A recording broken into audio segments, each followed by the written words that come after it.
Excellent. Welcome back, everybody. I hope your shot of caffeine has raised concentration levels again to what they were at the start of the day. I think we were very fortunate to have had two absolutely fantastic talks this morning, a lot of them, much of it thought-stimulating.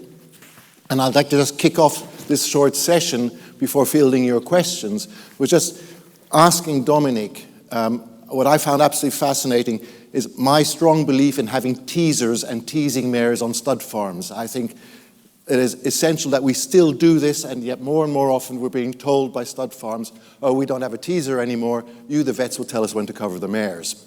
Now, Dominic, how many teasers, how many different stallions would we need, two ponies on a farm, to maximize the efficiency of teasing the mares from a number one, estrus detection point of view, but number two, from a fertility efficiency point of view? It basically boils down to this MHC that you've been talking about and the immune system that it represents. This is a good question. I would say in minimum two, that you have always another option.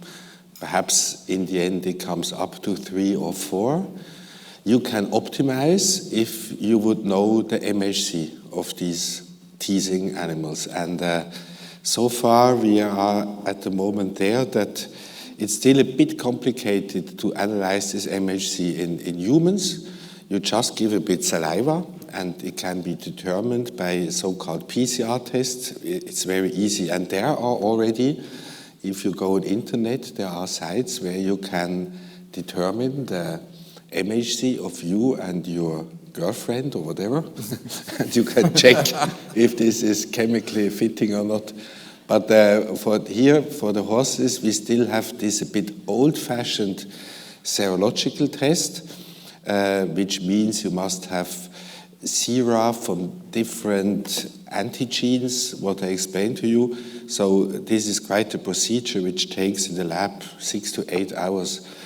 And we are in Bern in the moment in Europe, for sure, the only institution which can determine that. And it makes that you should then take blood of the animals, and then the blood should be within 24 hours in the lab at university in Bern. That's feasible.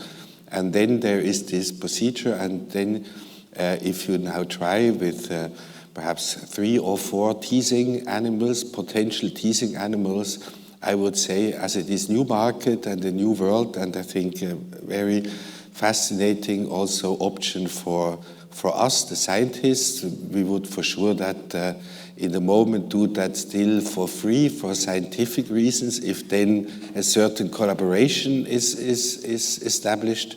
So the point is to send the blood within 24 hours, and we could determine the MHC, and then you would really take teasing animals which have everyone another MHC constellation. So basically two completely diverse. In the end, if you test 3 or 4, it's a big chance that you have the 2 which are similar, but the rest dissimilar. And you don't see it. You can take a pony. I was asked you could take a pony or an Icelandic horse or a thoroughbred. They have all similar antigens. There are some very breed-specific antigens, but about 80% are the same. Because the horse exists since many million years, and what we call breeds is still quite artificial when you look at it in a whole spectrum of evolution in a horse. Thank you very much. So basically, nature has designed itself to diversify genetically.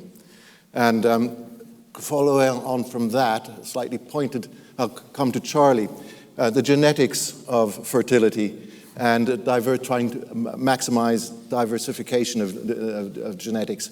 Where are we at now? We know that, in particular, the thoroughbred, you and your group in Texas have identified a gene that is responsible for subfertility in stallions, the FKBP6 gene. And I know that friends from the insurance world here are very interested in that. Where are we at with this FKBP6 gene at the moment? So those of you who may not be familiar with the FKBP6 genotype, these stallions, they're all thoroughbred stallions. The gene has not been associated with this degree of subfertility in any other breed. So right now, it's very thoroughbred specific. But these stallions started to become prominent actually in the early 80s. And their characteristic is that they're extremely normal with respect to their sperm quality, their testicular size, everything that you routinely evaluate in a BSE, and yet they're highly subfertile. And so back in the 80s, we had absolutely no idea what was going on.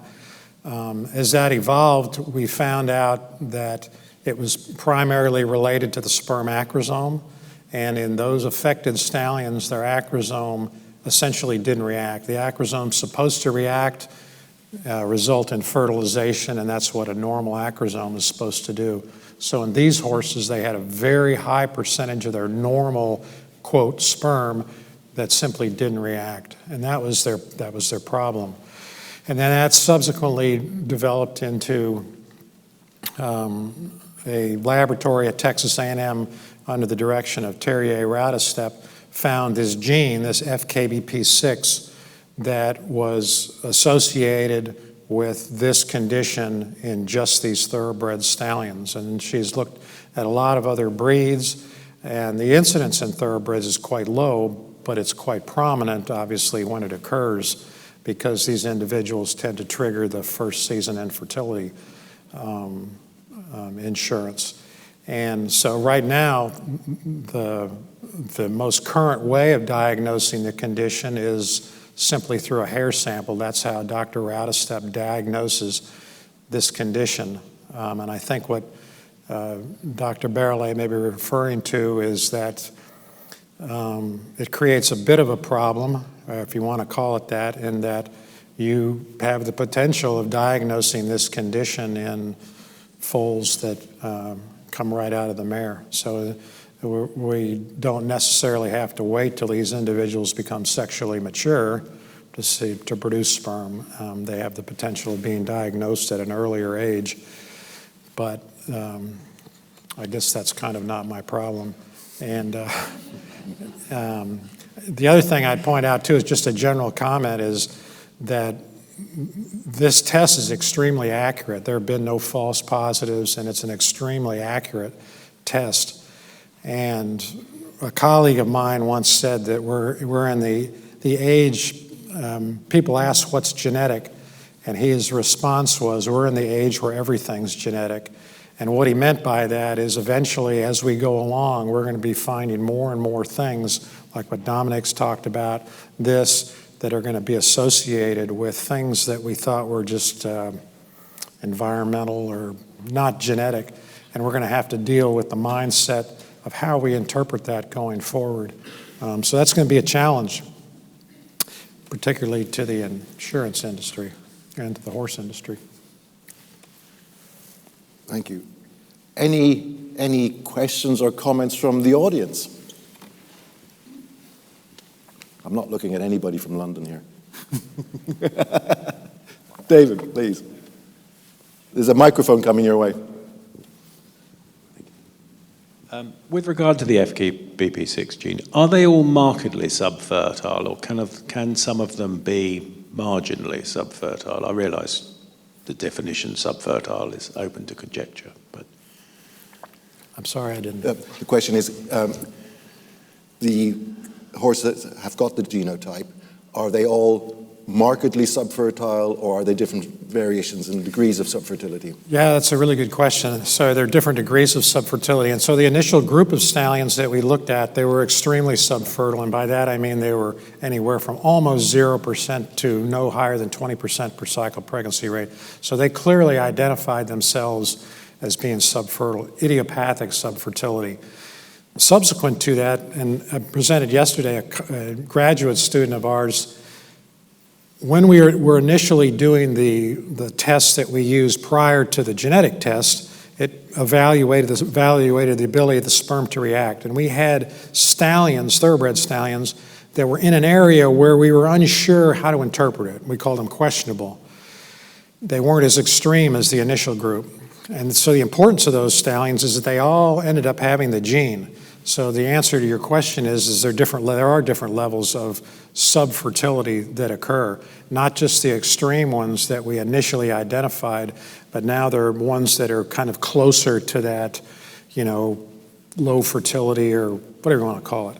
And so they may or may not kind of show up overtly initially when you're breeding them, but they will all settle out into a class of lower fertility.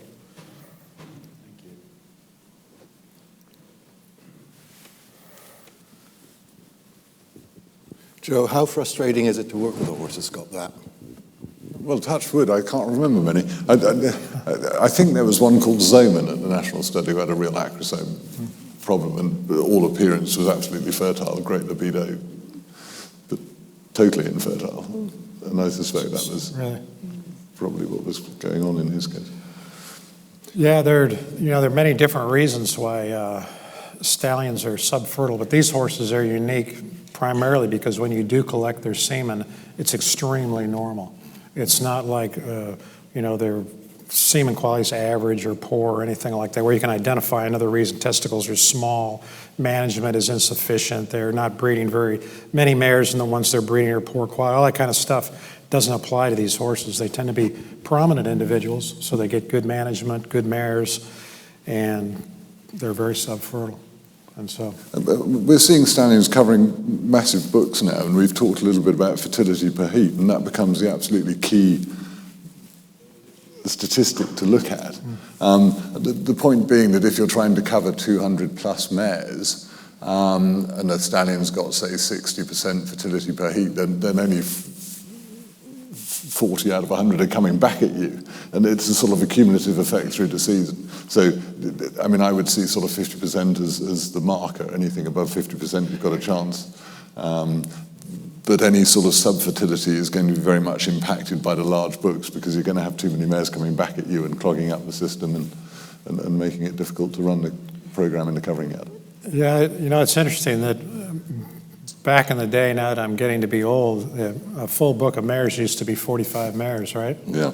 And then it changed. And at that time, during the transition, people were very worried these horses were going to be overused, overbred, they were going to die. And the one thing we found out is that the capability of the average stallion is well above 45 mares. And so we've gotten into breeding mares, 100, 200 mares. And so again, it's very stallion dependent. Somebody mentioned a crypt orchid stallion yesterday, and we had a crypt orchid stallion that bred 200 mares. So his testicle got large, he was extremely efficient. And so it's very, very difficult to come up with a general answer as to whether a certain book of mares is too high for the general population. I think the one thing we found out is that their capability is far above the original mare book of 45 mares. Especially with veterinary advances and much more efficient use of every service. They do, yeah. So, it's interesting because we do a lot of work with AI breeds, and we like to think that everything we do as humans to intervene somehow makes the whole thing more efficient. It actually makes it a mess. The thoroughbred industry is very efficient. You guys don't tolerate breeding mares 2 or 3 times in a cycle to a popular horse, whereas in the AI industry, you can breed any mare anytime. She doesn't even have to be in heat because you don't pay attention to it, right? And so it can become very inefficient, and that in itself can create a problem. But the thoroughbred is very efficient, right? One, you have to breed a mare that actually stands, and 2, you pretty much give her 1 shot per estrus cycle. So the thoroughbred industry is extremely efficient, and that's why you're probably the most fertile industry, despite all the things you hear about advanced reproductive technologies. Thank you. Is there any comments or questions from the audience? Well, in that case, sorry, Lorraine, please.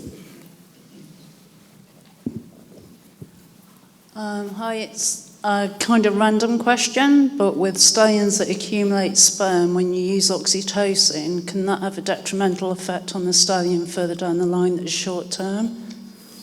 You're going to have. Repeat that again, Doreen.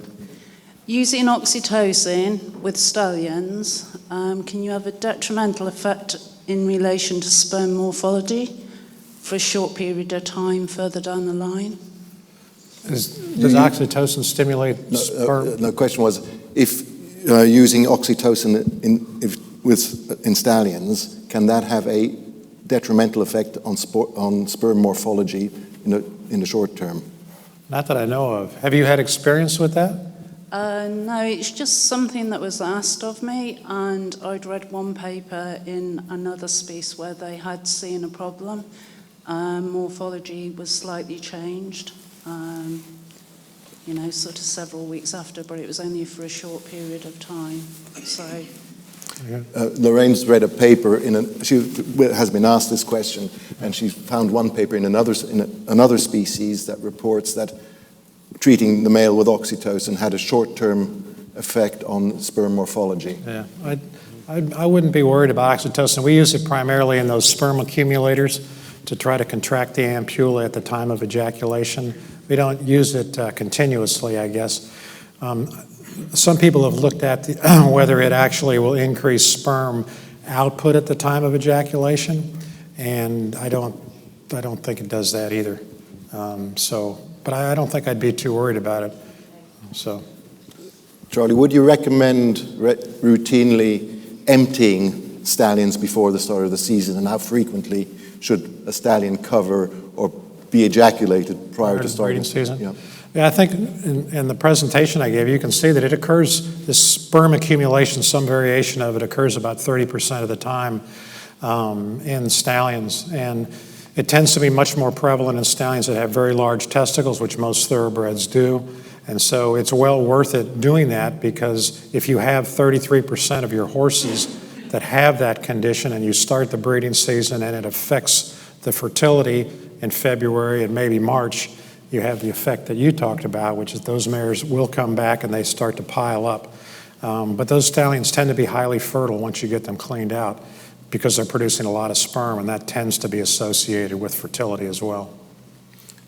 And I presume you would recommend regularly collecting dismount samples during the season and assessing them. I do. I know it's an inconvenience. That one of the problems is that stallions that have problems, they do it very infrequently. So things work well, and you get into a habit of not really worrying about it until you have a problem. And then the main questions we have is whether the stallion is the problem or some other influences have come in to cause your problem. And to look at the sperm quality, it may be very poor, which makes it very obvious, but in other cases, the quality may be very average.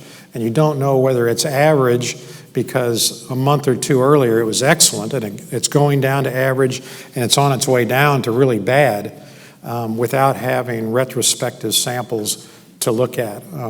And really collecting the dismount samples is very simple. It doesn't require any more effort other than putting it in a fixative. And you don't have to do it every time. You can do it once a week. But I appreciate the difficulties and the hesitation to do it. But it's a preemptive, activity that you can do.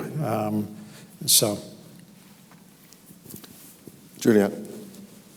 Do dual hemisphere stallions have less problem with the accumulation of sperm? Do dual hemisphere stallions have less problems with the accumulation of sperm? In other words, shuttle stallions. I don't really know. There's a little bit of time between when they go from the northern to the southern hemisphere. I don't know. The northern southern hemisphere thing is an interesting phenomenon too. We had a resident several years ago that actually looked at the fertility of dual hemisphere stallions and the number of seasons consecutively in which they actually went from north to south. And obviously those that are selected for dual hemisphere are not a random selection, right? You select for ones that are popular in northern southern hemisphere, but also they have to be able to tolerate it. So it's not simply easy to say that all horses can tolerate it, because they clearly can't. But the ones that were selected did quite well, and there was very little difference in the number of seasons that they actually went from north to south. Great. Thank you. Yes, John. Just very interesting to hear about the testicular development of a young horse. Is there anything that you've found in your study or research that stallion owners should be doing when they're retiring a horse off the track to increase that testicular development between retiring from the track and arriving in the covering shed? I'm sorry. Yeah. Is there anything that owners should do when retiring a horse from the track to encourage or stimulate testicular development, or what can be done? I think the earlier you retire them from the track relative to the breeding season that you want them to breed in, the better, to get them away from the stress of the racetrack.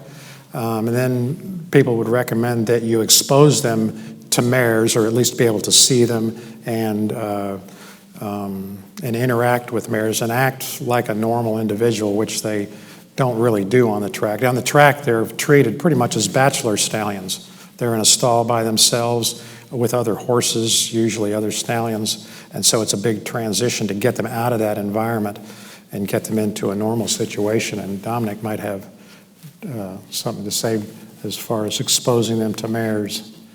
We never measured the testicular size in these stallions coming out of a bachelor status as racing horses. But I would also imagine that the constant stimulation of a stallion coming into the breeding business would be very beneficial. And there are also therapies in crippled horses where the testicle is in the inguinal part, that you give hormonal substitution like HCG to increase a bit the size of the testicle, that they still come out and you don't have to do surgery. So I would say all this teasing of these stallions would be beneficial, that this whole cascade of reproductive hormones is stimulated, what is not done in the racing business, where you do all that it is not exhibited. This is also in show jumping horses the same thing, exactly the same thing. I think we've certainly, working with the underwriters in London in first season subfertility stallions, my experience has been that measuring these horses, and the small ones, if they're retired and then brought, I recommend bringing them into a stud farm environment as soon and as quickly as possible. And I would mirror some of the measurements you showed on that slide, how quickly the testicular volume increases. So the quicker the horse can become a normal horse again in this new environment, the better from that perspective. Right. Any more questions or comments? I think Karen's ready to go and launch into the mare. I would like to thank Dominic and Charlie and Joe very much for joining me on the panel this morning, and for your excellent talks this morning. They were absolutely fascinating, and I think we've all learned a lot from them. Thank you very much.